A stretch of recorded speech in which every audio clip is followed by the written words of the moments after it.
السلام علیکم ورحمۃ اللہ وبرکاتہ۔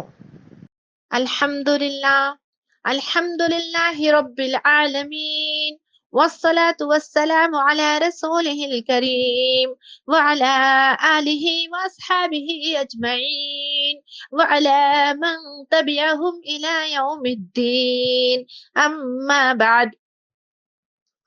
اعوذ باللہ من الشیطان الرجیم، بسم اللہ الرحمن الرحیم۔ لا اقسم بیوم القیامہ ولا اقسم بالنفس اللوامہ، ایحسب الانسان ان لن نجمع عظامہ، بلا قادرین علی ان نسوی بنانہ، صدق اللہ العظیم۔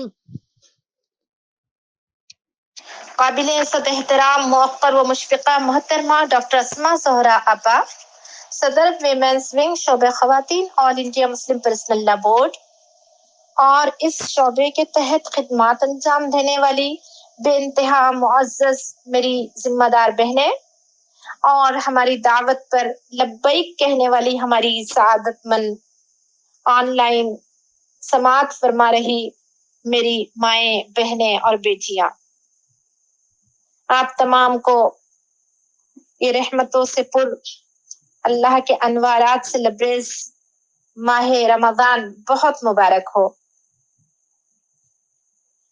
سب سے پہلے تو بارگاہ رب العزت میں سجدہ شکر بجا لاتی ہوں کہ جس نے اس ماہ مبارک میں بارش کی طرح برسنے والی بے انتہا رحمتوں اور برکتوں کو سمیٹنے کے لیے ایک اور موقع مجھے عنایت فرمایا کہ آج میں سورہ قیامہ کی تفسیر کے ساتھ اسماء آپا کی ہدایت کے مطابق آپ کی خدمت میں حاضر ہوں۔ ہم گناہ گاروں پر رب العزت کے کروڑوں احسان ہیں۔ رب کریم خود فرماتے ہیں وَإِن تَعُدُّوا نِعْمَتَ اللَّهِ لَا تُحْصُوهَا، اگر میری نعمتوں کو تم شمار کرنا چاہو تو نہ شمار کر سکو، کبھی نہ گن سکو۔ سبحان اللہ، واقعی دنیا میں ہر چیز گنی جا سکتی ہے، ناپی جا سکتی ہے۔ آج ٹیکنالوجی کا دور ہے، کون سی چیز ہے جو شمار نہیں کی جا سکتی، لیکن واللہ اللہ رب العزت کی نعمتوں کو ناپنے کا نہ کوئی پیمانہ ہے، نہ کوئی اس کا آج کوئی اس کا دعویٰ کر سکتا ہے۔ انہی نعمتوں میں سے ایک اہم نعمت ماہ رمضان کا تحفہ ہے۔ عزیز بہنوں، چونکہ یہ رمضان بھی لاک ڈاؤن کا شکار ہے، جیسے کہ گزشتہ رمضان بھی کووڈ-19 کی وجہ سے لاک ڈاؤن کا شکار تھا، حالات بد سے بدتر ہوئے جا رہے ہیں۔ پچھلے رمضان میں تو ہم کو اپنی انفرادی عبادات پر اکتفا کرنا پڑا، میں اور آپ جانتے ہیں،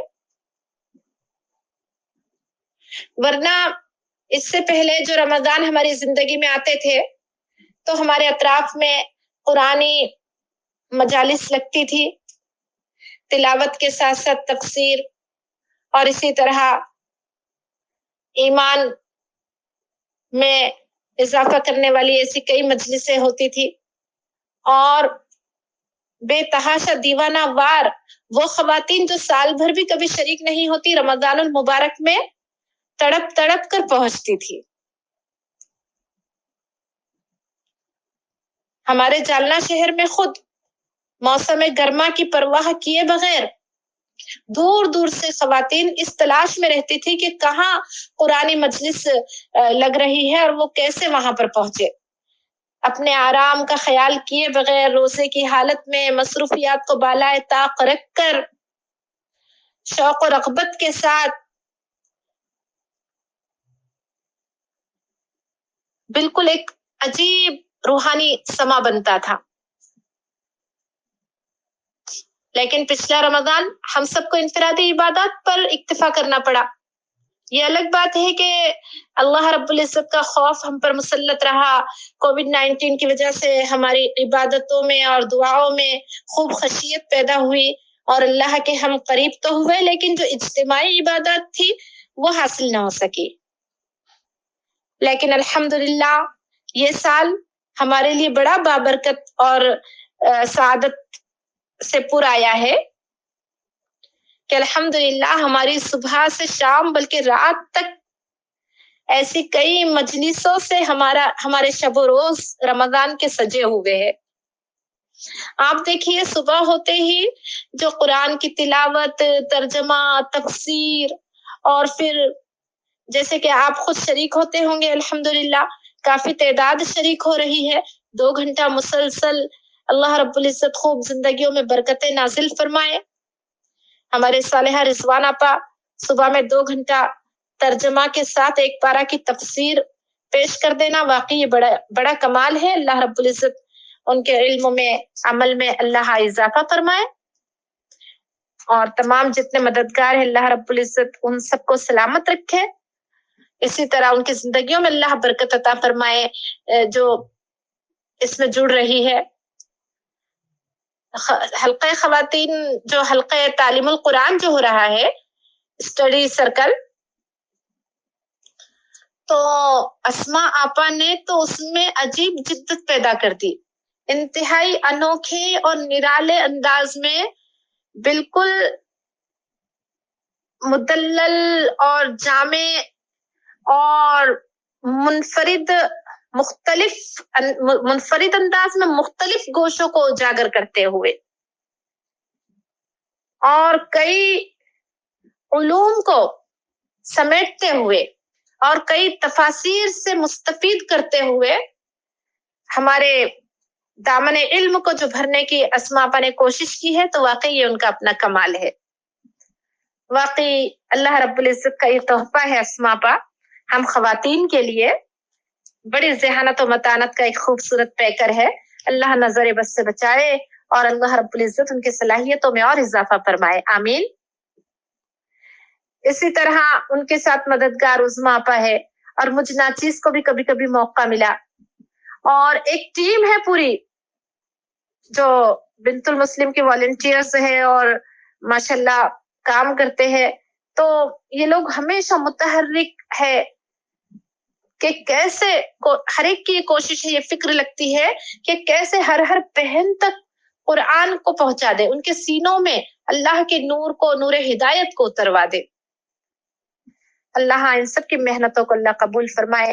اور پھر انتہائی حیرت مجھے اس وقت ہوئی جب 2 سے 4 بجے تک میں نے انگلش دورہ قرآن کو دیکھا، اور جب میں اس میں جڑی تو پتا چلا کہ واقعی کیا باصلاحیت خواتین کام کر رہی ہے، بچیاں کام کر رہی ہے۔ چلو اردو میں تفسیر کر دینا یہ تو ہماری مادری زبان ہے، یہ تو چلو ٹھیک ہے، ہو جائے گا، آسان ہے، لیکن مسلسل 2 گھنٹے اردو میں ترجمہ کے بعد پھر اس کی تفسیر پیش کرنا واقعی کمال ہے۔ اللہ رب العزت یہ الگ الگ طریقے پر جو محنتیں کی جا رہی ہے اللہ قبول فرمائے۔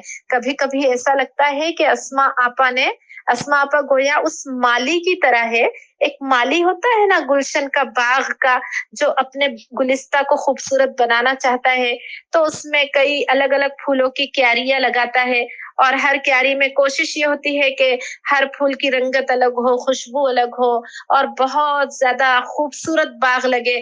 تو ایسے ہی ایک باغ سجایا ہوا ہے اسما آپا نے، الگ الگ مقام سے، الگ الگ جگہ سے، الگ الگ صلاحیتوں والی بچیوں کو، خواتین کو جوڑ کر ایک خوبصورت گویا شعبہ خواتین یا بنت المسلم کا ایک کونسل جو ہے، تو ایک خوبصورت گلشن کی شکل میں ہمارے سامنے گویا رکھ دیا کہ باغ و بہار کا یہ مجموعہ، یہ گلستہ الگ الگ پھولوں سے اور الگ الگ خوشبوؤں سے مہک رہا ہے۔ اللہ رب العزت یہ کوششوں کو اللہ قبول فرمائے۔ یہ مختلف ہر پھول اپنی انفرادیت کے ساتھ اپنی خوشبو بکھیر رہا ہے، اللہ ان خوشبوؤں کو دنیا میں اس طرح پھیلائے کہ تمام جو بھی شرک کی، بدعت کی اور اسی طرح کفر کی بدبو پھیلی ہوئی ہے، ان سب پر یہ خوشبو غالب آ جائے اور دنیا کا چپا چپا معطر ہو جائے۔ آمین۔ بالکل یہ باغ کے لیے کہنا مناسب ہوگا، چمن میں اختلاف رنگ و بو سے بات بنتی ہے، تم ہی تم ہو تو کیا تم ہو، ہم ہی ہم ہے تو کیا ہم ہے۔ یا پھر کسی شاعر نے بہت خوب کہا، گلہائے رنگا رنگ سے ہے رونق چمن، گلہائے رنگا رنگ سے ہے رونق چمن، ذوق اس چمن کو ہے زیب اختلاف سے۔ بہرحال اب ہم سورہ قیامہ کی تفسیر انشاءاللہ شروع کریں گے انہی دعاؤں کے بعد۔ اگرچہ آپ دیکھیں گے سورہ قیامہ میں صرف 2 ہی رکوع ہے، لیکن یہ 2 رکوع میں ایسے کئی اہم مضامین پر ہماری گفتگو ہوگی کہ جس کی وجہ سے یہ کئی قسط اس کی ہو سکتی ہے، ایسی کئی نشستوں میں اس کو ہم کو پورا کرنا پڑے گا، کیونکہ اس کی ایک اور جوڑ کی صورت ہے، اس کا جوڑا سورہ دہر۔ تو سورہ قیامہ اور سورہ دہر انشاءاللہ یہ 2 صورتوں کی تفسیر کچھ اور نشستوں کے ساتھ انشاءاللہ مکمل آپ کے سامنے پیش کی جائے گی۔ سورہ قیامہ یہ مکی صورتوں میں سے ہے، یہ مکہ کے وسطی دور میں، درمیانی دور میں آپ پر نازل ہوئی۔ قرآن میں اگرچہ کہ یہ 75 نمبر پر ہے، اور یہ بات تو پہلے بھی بتائی جا چکی کہ قرآن میں جو صورتیں اپنے اپنے مقام پر ہے تو یہ ترتیب اللہ تبارک و تعالیٰ کی طرف سے بتائی ہوئی ترتیب ہے، یہ توقیفی ہے، یعنی وقفہ یوقف توقیف، یعنی جس کو اپنی جگہ، مطلب جس کے بارے میں واقف کرا دیا گیا، بتا دیا گیا کہ کون سی سورت کہاں رہے گی۔ تو اگرچہ 114 صورتوں میں سے یہ 75 نمبر پر تو آتی ہے، لیکن نزول کے اعتبار سے یہ 31ویں نمبر پر ہے، اور اس کا موضوع آخرت ہے۔ اب ظاہر سی بات ہے جو مکہ کی صورتیں ہیں تو اس میں آپ دیکھیں گے کہ زیادہ تر اس میں جو مضامین ہیں تو توحید، رسالت اور آخرت کو ثابت کرنا، اور حشر و نشر جو ہے، آخرت کی منظر کشی، اور رسول اللہ صلی اللہ علیہ وسلم کو مشرکین مکہ کی تکالیف پر صبر اور اس پر تسلی، اسی طرح پچھلی قوموں کے حالات، ان کے عروج و زوال کی داستانیں، ان کے احوال، اور اس کے علاوہ آپ دیکھیں گے قیامت کا اثبات، اللہ کی نعمتوں کا مدلل جو ہے انداز، تو یہ سب چیزیں آپ کو ان صورتوں میں نظر آئے گا جو مکی صورتیں ہیں۔ مکی اور مدنی صورتوں کے انداز اور اسلوب میں بالکل ایک واضح فرق نظر آئے گا۔ کیوں؟ کیونکہ حالات، ماحول اور جن سے اللہ خطاب فرما رہے ہیں تو ان کے اختلاف کی وجہ سے ظاہر سی بات ہے انداز میں اور طرز میں تو فرق رہے گا۔ مکی زندگی میں اللہ کے نبی صلی اللہ علیہ وسلم کو اور مسلمانوں کو زیادہ تر عرب کے بت پرستوں سے واسطہ پڑا تھا۔ اس وقت کوئی اسلامی طاقت، اسلامی ریاست بھی وجود میں نہیں آئی ہوئی تھی، اس لیے اس وقت زیادہ تر جو زور دیا گیا تو وہ عقائد کی درستگی پر، اخلاق کی اصلاح، اور اسی طرح بت پرستوں کی جو مطلب اعتراضات تھے اس کے جوابات، ان کی تردید، اور قرآن کریم کے معجزہ ہونے پر مدلل مستند بالکل دلائل، یہ ساری چیزیں آپ کو مکی صورتوں میں نظر آئے گی۔ لیکن مدنی صورتیں جو ہے تو ان کا انداز بیان بالکل اس سے علیحدہ، کیونکہ مدینہ میں گویا ایک اسلامی ریاست کا گویا وجود ہو چکا تھا، اور کثرت سے لوگ اسلام کے سائے تلے آ رہے تھے۔ مکہ میں اعتقاد کی پختگی عمل میں آ چکی تھی، لہذا اب مدینہ میں جو اللہ تبارک و تعالیٰ کا انداز رہا خطاب کا تو وہ زیادہ تر احکامات کو لے کر تھا، کیونکہ ایک ریاست کے وجود میں آنے کے بعد وہاں پر احکام اور قوانین کی ضرورت ہوگی، حدود و قیود بتائے جائیں گے، تو زیادہ تر آپ دیکھیں گے کہ یہاں پر یہی سب ہوا. مدنی صورتوں میں آپ کو احکام ملیں گے، قوانین، حدود، فرائض کی تعلیم وغیرہ، اور اس کے ساتھ ساتھ اہل کتاب کی تردید بھی یہاں زیادہ نظر آئے گی. اہل کتاب یہود و نصارہ سے سابقہ مدینہ میں پڑا. مکہ میں مشرکین مکہ تھے، وہ امی تھے، لیکن یہ اہل کتاب تھے. اہل کتاب یعنی جن کو کتاب دی گئی تھی. جیسے کہ آپ جانتے ہیں کہ جو موسیٰ علیہ السلام کی جو قوم تھی یعنی بنی اسرائیل، تو جو یہود کہلائے تو ان کو توریت ملی تھی، اور جو عیسائی ہے عیسیٰ علیہ السلام کی قوم، تو وہ قوم کے لیے جو رہنما کتاب تھی جو عیسیٰ علیہ السلام کو دی گئی وہ انجیل تھی. تو اس وجہ سے ان قوموں کو اہل کتاب کہا جاتا ہے.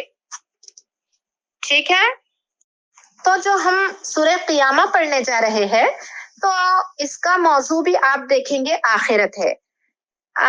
آخرت اس کا موضوع ہے، اور اس سورت کا نام قیامت ہے. قیامہ عربی میں پڑھا جاتا ہے، اس کو ہم اردو میں قیامت کہتے ہیں. دراصل اس سے پہلے جو سورت تھی سورہ مدثر، تو اس کا لاسٹ میں جو بیان ہوا تو اس میں دوزخ کا ذکر تھا، اور دوزخ جو ہے آخرت کی اہم چیزوں میں سے ایک چیز ہے. لہذا اس کے بعد جو سورہ قیامہ آئی، اور اس کے بعد بھی اور بہت ساری صورتیں آئے گی، تو تقریباً مکی ہے. ان سب کا موضوع قیامت، یہ آخرت ہی آپ کو نظر آئے گا. یہ ابھی جو ہم سورہ پڑھ رہے ہیں سورہ قیامہ، اس میں تو کفار کا اور آخرت میں ان کی سزا کا بیان کا زیادہ اظہار ہے. تو اس کے بعد جو ہم سورہ پڑھیں گے اس کا جو جوڑا ہے، تو اس میں مومنین کے نیک اعمال کا اور ان کے انعامات کا تذکرہ آپ کو نظر آئے گا. کیا قیامت اور آخرت ایک چیز ہے یا الگ الگ ہے؟ قیامت اور آخرت دو الگ الگ چیزیں ہیں. عام طور پہ سمجھا جاتا ہے کہ یہ ایک ہی چیز ہے، مگر یہ ایک دوسرے سے بالکل لگ کر ہے، متصل ہے. قیامت اس دنیا کا آخری دن ہے، اس لیے اس کو قرآن میں الیوم الآخر بھی آپ نے پڑھا ہوگا. الیوم الآخر بھی اس کو کہتے ہیں، آخری دن. اور قیامت اس کو کیوں کہتے ہیں؟ کیونکہ وہ متعین دن ہے، اس کا آنا یقینی ہے. اور آخرت جو ہے یہ قیامت آخرت نہیں ہے. آخرت یہ ساتھ والی ایک نئی دنیا کا نام ہے، جو اس دنیا کے ختم ہونے کے بعد، یعنی قیامت جو اس دنیا کا آخری دن ہے، اس کے گزرنے کے بعد آخرت شروع ہوگی. ابھی فی الحال آخرت بھی موجود ہے، کیونکہ جنت، جہنم وغیرہ سب آپ سے جب معراج پر گئے تھے تو آپ نے سیر کی تھی. تو بہرحال وہ چیز تو ابھی موجود ہے، لیکن پردہ ہے. ابھی ہم دنیا میں ہیں. قیامت یعنی اس دنیا کا آخری دن جب ہو جائے گا تو یہ پردہ ہٹ جائے گا، اور پھر آخرت کا ظہور ہوگا، اور پھر سب کے نتائج ہمارے سامنے آئیں گے. نتائج کا اعلان تو اس دنیا کے آخری دن یعنی قیامت ہی کے دن ہو جائے گا. قامہ یقومو کے معنی کھڑے رہنے کے بھی ہے، قائم ہونے کے بھی ہے. تو یعنی اس کا قائم ہونا یقینی ہے، اس لیے بھی اس کو قیامت کہا گیا. اور اس وجہ سے بھی کہ میدان حشر میں سارے لوگ اللہ کے سامنے کھڑے ہوئے ہوں گے، پریشان حال، سب اپنے اپنے نمبر کے انتظار میں. اس وقت حساب کتاب کا موقع ہوگا اور حشر کے میدان میں سب کھڑے ہوئے ہوں گے، تو اس لیے اس کو قیامت سے تعبیر کیا گیا. اس دن کے اور بھی نام ہیں، قرآن میں اس کو اور الگ الگ ناموں سے بھی موسوم کیا گیا. آپ دیکھیں گے اس کو حاقہ، واقعہ، قارعہ، اور اسی طرح الساعہ وغیرہ اور بھی کئی نام ہیں جو اس کے ذکر ہوئے. الساعہ یعنی گھڑی، وہ ایک مخصوص گھڑی، قیامت کی یعنی وہ گھڑی. اور حاقہ یعنی ثابت ہو کر رہنے والی، جس کا آنا یقینی ہے، ثابت ہے، یہ حق حق یعنی ثابت شدہ، یہ آ کر ہی رہنے والی ہے۔ واقعہ کی بھی معنی یہی ہے کہ واقع ہو کر رہنے والی۔ اسی طرح قارعہ کے لفظی معنی کھڑکھڑانے والی چیز۔ قیامت کے لیے یہ جو لفظ قارعہ کہا گیا تو وہ اس وجہ سے کہ یہ سب لوگوں کے دلوں کو مضطرب، بے چین کر دیں گی، اور تمام آسمان و زمین کے اجسام کو یہ منتشر کر دینے والی ہے، اس لیے اس کو کیا کہا گیا؟ قارعہ۔ اس کے علاوہ بھی قرآن میں اس دن کے اور بھی نام آئے ہیں۔ اب سوال پیدا ہوتا ہے کہ یہ قیامت کیوں آئے گی؟ قیامت کی کیوں ضرورت ہے؟ تو اللہ رب العزت دیکھیے فرماتے ہیں کہ ہم نے انسان کو دنیا میں آزمائش کے لیے بھیجا۔ سورہ ملک کی آیت ہے نا، خلق الموت والحیات لیبلوکم ایکم احسن عملا۔ اللہ رب العزت نے پیدا کیا موت کو اور زندگی کو تاکہ دیکھے تم میں سے کون اچھے عمل لے کر آتا ہے۔ تو یعنی یہ دنیا آزمائش ہے، یہ زندگی آزمائش ہے۔ اللہ رب العزت نے دو راستے دے دیے، ایک تو اللہ کی فرما برداری کا اور دوسرے ہے نافرمانی کا۔ پھر صراط مستقیم کی رہنمائی کے لیے اللہ نے بندے کو عقل و شعور عطا فرمایا، اور اس کے شعور میں یہ حقیقت بھی بٹھا دی کہ یہ جو پوری کائنات ہے اس کا کوئی پالن ہار ہے، ایک نظام ہستی کو نظام کو چلانے والی ایک مقتدر اعلیٰ، ایک ایسی ہستی ہے جو سب سے اعلیٰ و بالا ہے، جو خالق کائنات ہے، مالک کائنات ہے۔ یہ خود بخود پوری کائنات اس چیز کا پتہ دے رہی ہے۔ انسان کبھی توحید سے اپنا دامن چھڑا ہی نہیں سکتا۔ خدا کے وجود کا جو انکاری بھی ہو نا، تو بہرحال وہ بھی گواہی بسا اوقات اس کو دینا پڑتی ہے کہ کوئی تو ایک ذات ہے جو سارے اسباب کا مسبب ہے، مسبب الاسباب ہے، جس کے سامنے یہ ساری چیزوں کی کوئی حقیقت نہیں۔ عظیم کارخانہ جو نظام چل رہا ہے یہ خود بخود تو وجود میں آ نہیں سکتا، یہ خود عقل پتہ دیتی ہے، یہ شعور خود یہ سمجھاتا ہے۔ اللہ رب العزت نے ہماری فطرت میں یہ بات رکھی ہے۔ قرآن کہتا ہے نا، فطرت اللہ فطر الناس علیہا، تو فطرت کی یہ آواز ہی ہے توحید۔ پھر دوسری حیرت انگیز چیز جو ہم دیکھیں گے تو یہ کہ انسان کے قلب میں، دل میں اللہ رب العزت نے یہ بات رکھ دی کہ کوئی بھی اگر وہ غلط کام کرتا ہے تو ایک ضمیر کی ایک آواز اس کو بے چین کر دیتی ہے، اس کو ندامت محسوس ہوتی ہے کہ میں نے یہ کام نہیں کرنا چاہیے تھا۔ یعنی اچھے اور برے میں جو فرق انسان کے ضمیر کے ذریعے سے اس میں رکھا گیا، تو یہ بھی ایک رہنمائی ہے اللہ کی طرف سے۔ اسی طرح اللہ رب العزت نے انبیاء علیہ السلام کے ذریعے کتابیں بھی تو بھیجی، ہر زمانے میں نبی آئے اور احکامات اور قوانین اللہ کے بتلائے، اللہ کی مرضیات کو بتلایا۔ اسی طرح ہمارے آخری نبی حضرت محمد صلی اللہ علیہ وسلم آئے، اور آج قرآن شریف، احادیث رسول ہمارے پاس آج موجود ہے، جو قیامت تک ہم سب کی رہنمائی کا ایک ذریعہ ہے، ہمارا دستور ہے، قانون خداوندی ہے، اور یہ ایک معجزہ ہے کہ آج تک اس میں ذرہ برابر بھی کوئی فرق نہیں آیا، کیونکہ یہ اللہ کا قانون ہے اور اللہ اس کی حفاظت کریں گے۔ قرآن میں اللہ تعالیٰ فرماتے ہیں اِنَّا نَحْنُ نَزَّلْنَا الذِّكْرَ وَإِنَّا لَهُ لَحَافِظُونَ، ہم ہی نے اس قرآن کو اتارا، ذکر کو، قرآن کو اتارا، اور ہم ہی اس کے محافظ ہے، ہم ہی اس کی حفاظت کریں گے۔ پھر آپ دیکھیے کہ دنیا میں جو ہے صحت، بیماری، خوشحالی، غربت، یہ تمام چیزیں جو ہے تو یہ سب انسان کے امتحان کے لیے ہے۔ یہ حالات ڈال کر الگ الگ انداز میں ہر شخص کو آزمایا جا رہا ہے۔ اب جب اس امتحان کا وقت ختم ہو جائے گا تو اس دن زمین اور اس پوری کائنات کے قوانین بھی بدل دیے جائیں گے، اور اسی دن کا نام قیامت ہے، اور اس دن تمام انسانوں کا حساب کتاب ہوگا اسی زمین پر، جو اس زمین کا آخری دن ہے۔ اس دن ہر بندے کو اس کے کیے کا بدلہ دیا جائے گا۔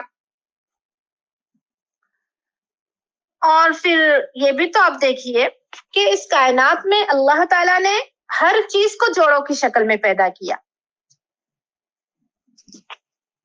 اگرچہ جوڑوں کی شکل میں چیزیں ہیں لیکن یہ ایک ہی حقیقت کے دو اجزاء ہوتے ہیں اور دونوں مل کر ایک دوسرے کی تکمیل کرتے ہیں. اگر ایک حصے میں کوئی کمی یا خلا ہوتا ہے تو دوسرے حصے سے وہ پر کر دیا جاتا ہے.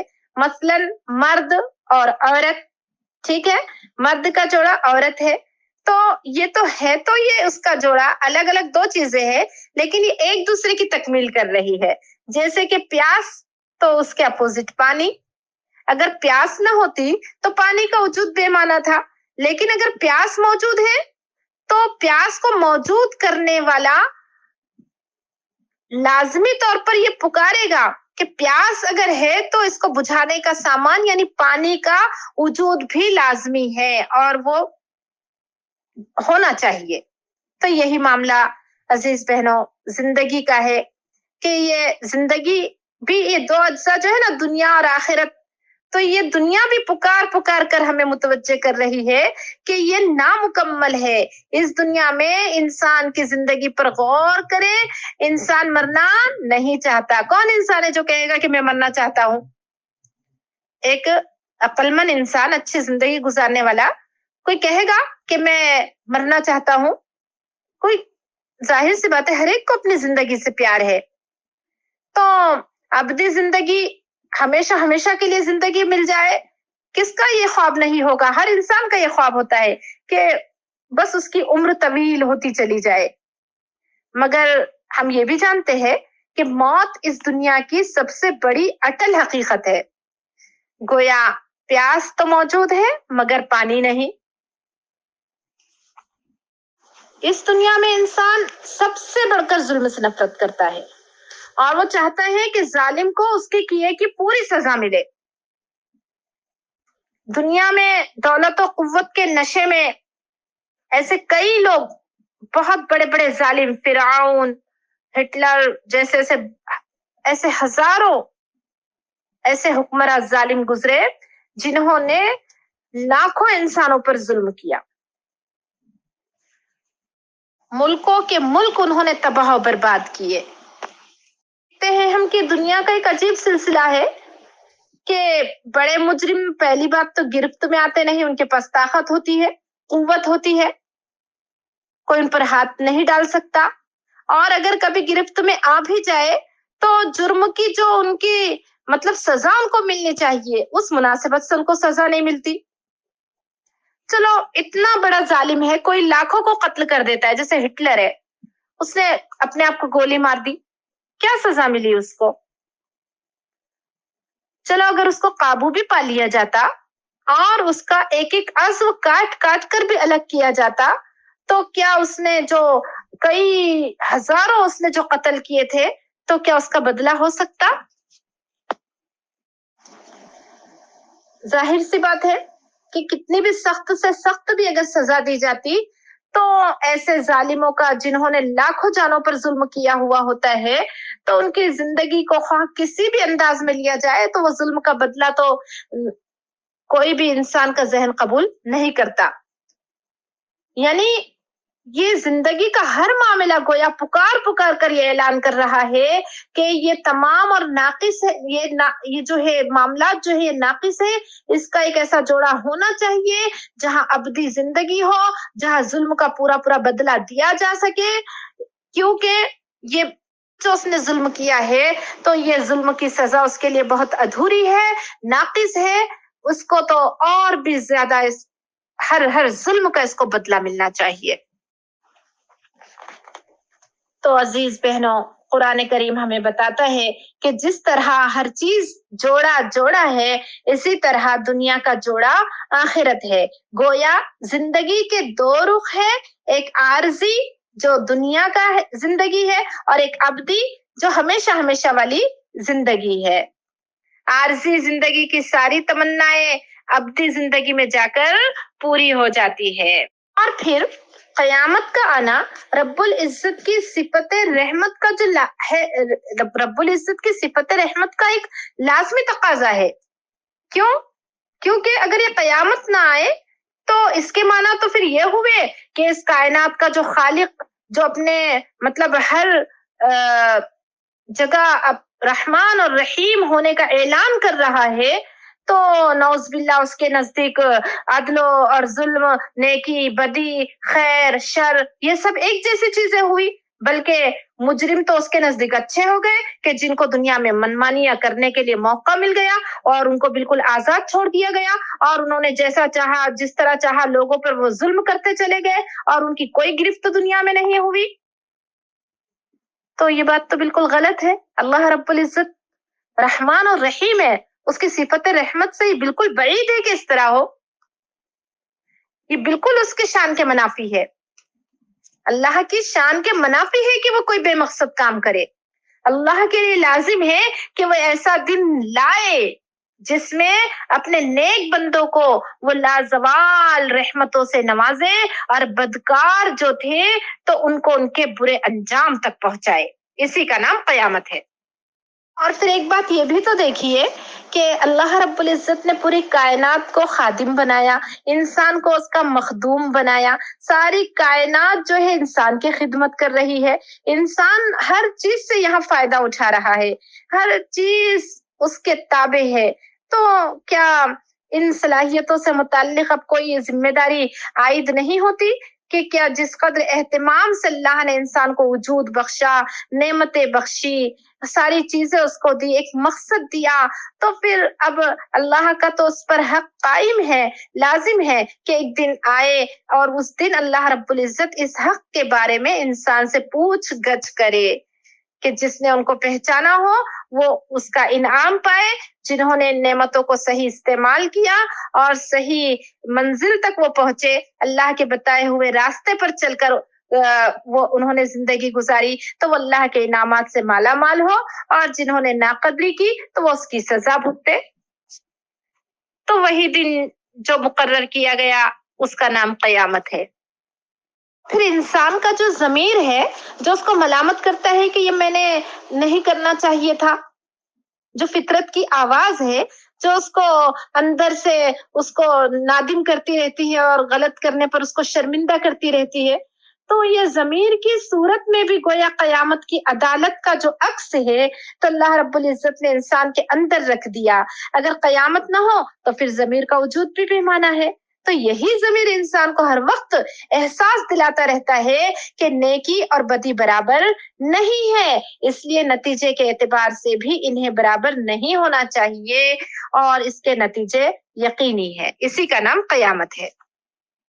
اب دنیا میں دیکھیے کہ کوئی ایک محنتی ہو، ہم اگر ایک مثال کے طور پر کلاس میں، جماعت میں ایک محنتی بچہ ہے، ذہین ہے، محنت کرتا ہے، اور ایک نکما ہے، وہ بیکار ہے، وہ کوئی پڑھائی نہیں کرتا، اب دونوں کو اگر یکساں اگر ترقی دے دی جائے تو ظاہر سی بات ہے کہ ایسی ناانصافی کون برداشت کرتا ہے؟ ہر کوئی چیخ اٹھتا ہے کہ یہ تو انصاف نہ ہوا، یہ بات تو غلط ہوئی۔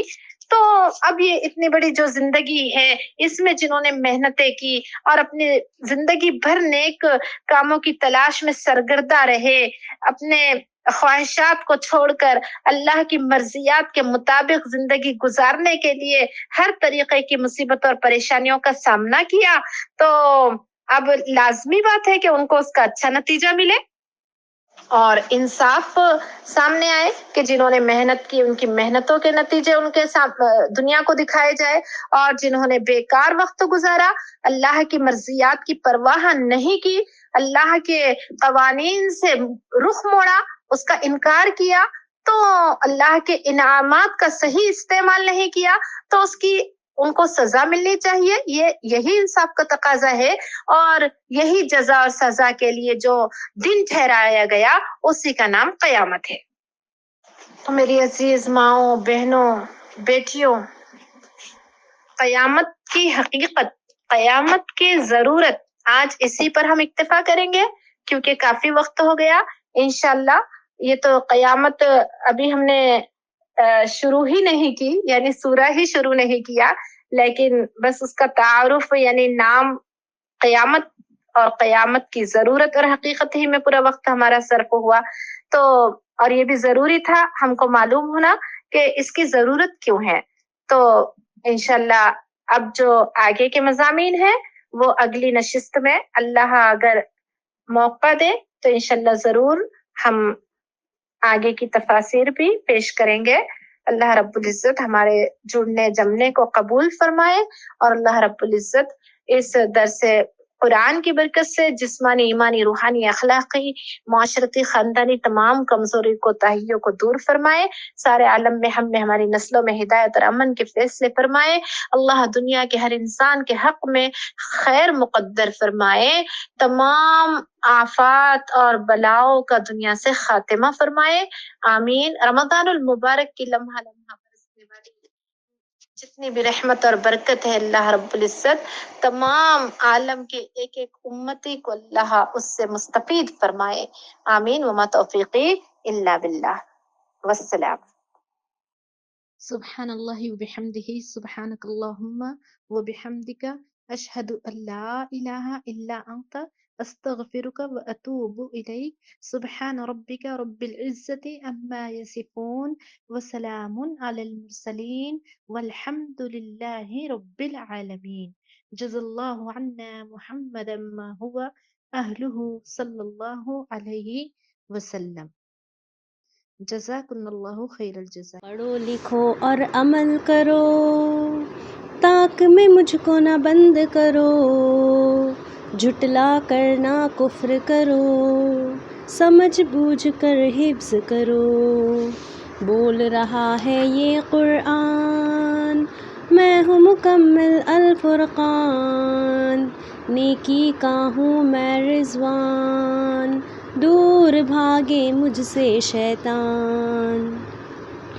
دین سلامت دنیا بھی، گھر میں راحت باہر بھی، آساں ہو ہر مشکل بھی، منزل ہوں میں رہبر بھی۔ بول رہا ہے یہ قرآن، میں ہوں مکمل الفرقان۔